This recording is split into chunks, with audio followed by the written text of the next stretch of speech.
This is Leon Jennings for Asian Persuasion MMA with the one and only Miesha Tate. We're going to talk through 1 Century, which goes down in 2 days' time here in Tokyo. Miesha, how about this card? Oh my gosh, 2 cards, right? Two mega events, one day. It's never been done in history before, but I think I'm figuring out that one championship is all about breaking those records and doing things that have never been done. So super looking forward to this event and some really, really good fights. I mean, it's stacked from top to bottom. Let's talk through the first card first. Any particular bouts you're looking forward to there? Yes, absolutely. I'm really looking forward to Zhang Jingnan versus Angela Lee. Of course, you know, those two ladies have helped to break down so many barriers here in Asia. Zhang Jingnan is China's first world champion, so like they're very behind her, and she feels like that pressure and motivation from her entire country to really perform. And you know, Angela Lee, she's been doing this. She's so young, but she's been doing this for a while, right? And she's undefeated at atomweight. So really, what I think makes this rematch more interesting. Not only was the first one a great one, but Angela Lee went up a weight class to challenge Zhang Jingnan. Now Zhang Jingnan is moving down a weight class to challenge Angela at atomweight, where Angela's undefeated. And I just think, wow, like it's going to be a spectacular one, because the first one was amazing.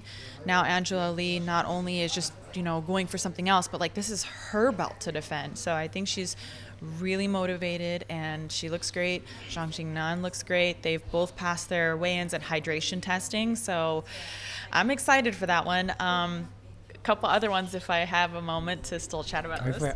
Quickly, back to Angela. What difference do you think that'll make going down to atom weight? Well, I think speaking to Angela before, you know, she kind of elaborated that she didn't realize moving up the weight class that she would, you know, she didn't have to run essentially as much. Like she used to run to get down to atom weight to lose the weight, but she didn't realize how much that impacted her cardio. And so not having to do that when she moved up, she said that she felt it in her cardio. And now she's back down. She's done a tremendous amount of cardio for this one, just even preparing for the weight cut alone. So I think this is where she's the most comfortable at atom weight. It's a lot of hard work and a lot of dedication, a lot of determination. I know she's a huge foodie, so am I. So I feel her pain there of really having to be ultra dedicated during her camp. But I think, again, at atom weight, this is where she really thrives. Talking about her being so young, her brother Christian's even younger. He's got a huge fight. What are your thoughts there? What were your thoughts when Eddie was forced to pull out of his fight with Daggy? Oh, I was heartbroken when Eddie had to pull out, you know, but it is the hurt business, and unfortunately injuries do happen. So I know he'll be back. So I just want him to heal up, wish him the best. And then you know, for Christian Lee stepping in on short notice, you know, Christian's a beast. He's the world champion. And if I was Doggy, I'd be like, wait a minute, you know, like not that Eddie wasn't a great challenge, you know, but I mean, now he's facing the current champion and just a total change up in opponent, but that's going to be another great one as well. Doggy's seemed pretty unstoppable so far. You know, he's really been dominating people. He has a great style, but Christian Lee has proven himself to be the best in the world. So that's a real treat, something that I don't think we could have anticipated, but definitely in for a treat. Is there anyone Christian wouldn't compete against? I mean, his Warrior is such a good name for him. Yeah, I don't think there's anybody he would shy away from. You know, he's the guy who always is ready to step up. And, you know, he comes from a family of martial artists, so he is constantly training. His sister is world champion, you know, Angela Lee, and, you know, his whole family trains it. They're in the gym constantly, so I don't think he's ever too far out of shape or anything. He's ready to step up on short notice at all times. We've got DJ on the first card as well, taking on Danny King out of Team Lakai. Another fascinating matchup. How do you see that one going?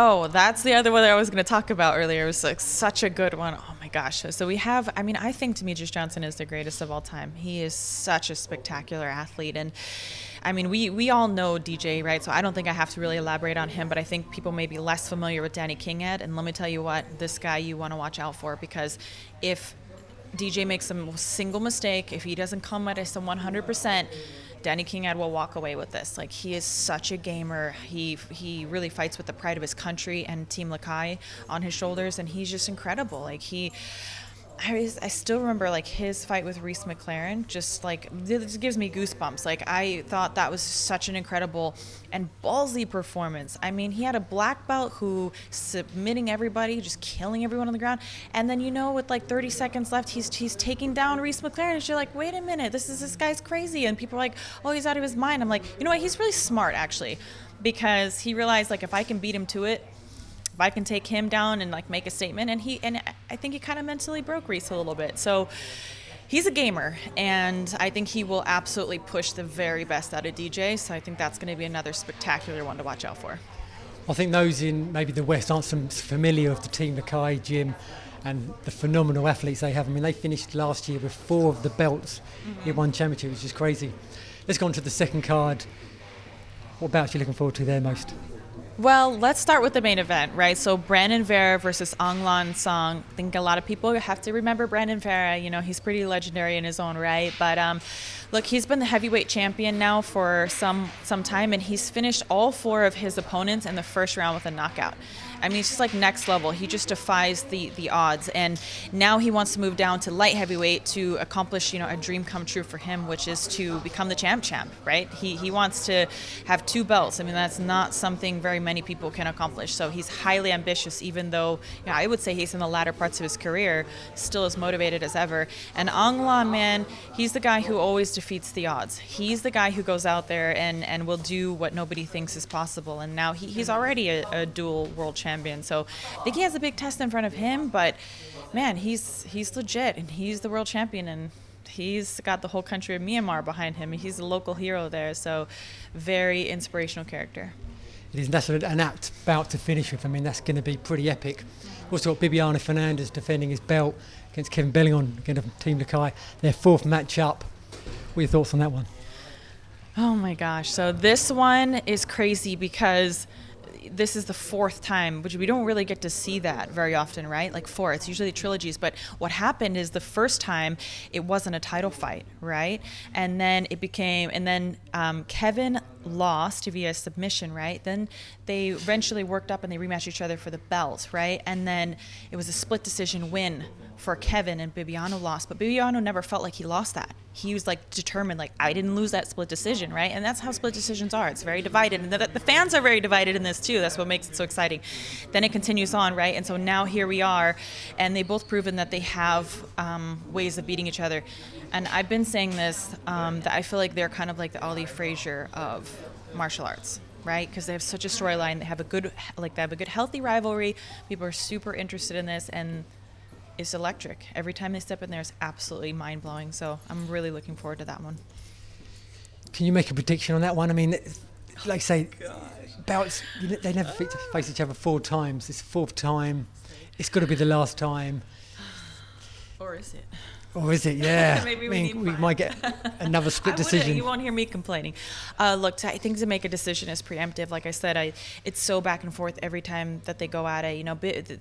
Bibiano Fernandez is a black belt on the ground, and he's very well credited there. He has world championships in BJJ under his belt. So he's phenomenal on the ground, but heavy-handed on the feet because he doesn't have to worry. He knows nobody wants to take him down. So he comes forward hard. And Kevin Bellingon has to be a bit more strategic, but he's still wild himself, right? So, I mean, it's weird. It's kind of like a refined chaos in there, if you will, when it comes to Kevin Bellingon. So he is a strategist, but he's the fighter that fights with his heart. So, yeah, something that you don't really see too often, I think. And I think he'll go down in history as one of the greats. And even if he doesn't walk away, I think he's still like a people's champion, We've got the 3rd Grand Prix belt as well in the second card.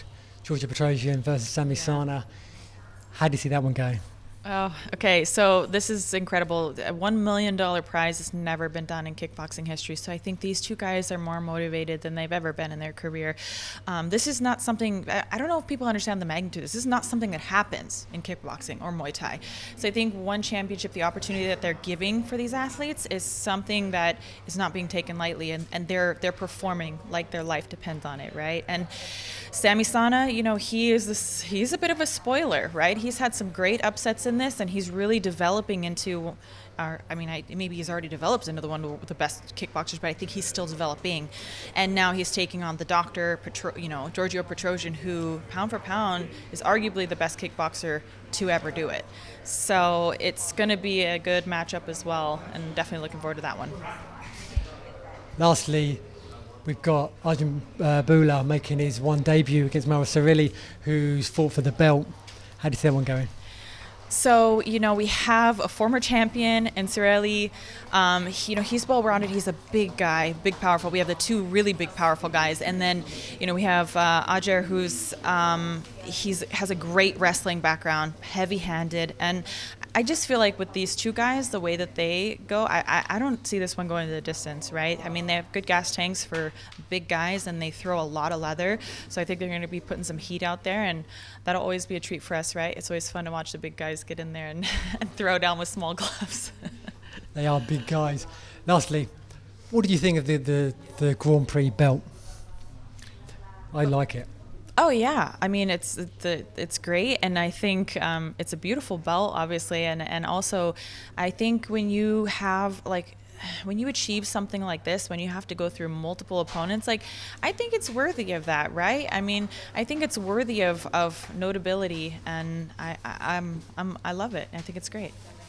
I think we're going to have more Grand Prix next year. Shakti said yesterday. Do you have any idea what weight class, what discipline we might be have to look forward to? I don't even know if Chatri knows that so far. But you know what? I think what we do know is that people love it. The fans love it. I'm a huge fan of tournament style, but I do appreciate spacing them out, right? So the athletes have the time to recover and everything like that. Because when it's all in one night, I've done that before myself as an athlete, and it's just hellacious. So I like the fact we have a little downtime in between. And overall, I think it's going to be great to see more Grand Prix and more special events and lots of money on the line for these athletes. It's brilliant. Well, one century goes down this Sunday, 2 cards. First card's going to be the first card to ever go live on US TV. You're not going to want to miss it. It's going to be amazing. Tune in.